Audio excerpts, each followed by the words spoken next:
Ikaw man tong sikat rin. Yes, Orient sa tagamay na. Okay, come on. Ada pabutan sa natin. Okay, sige. Ay, na King. Okay, kay Orient siya. Orient sa tagamay, ma'am. Now, English sa English. yes. You have orientation today. Good morning. Good morning. So welcome to Mantigui Island at your park. My name is Ikoy. I am a local tourist guide in this island. So I'll give you the meaning of Mantigui.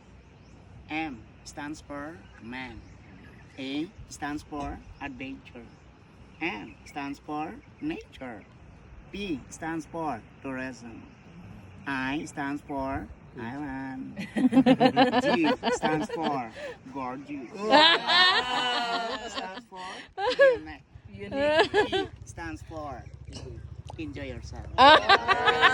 Amin ako gigoy. Come again is come again.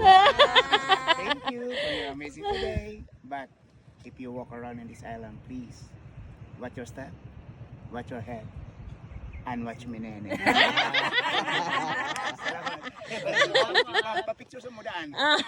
Sige, thank you. Ako ni bala.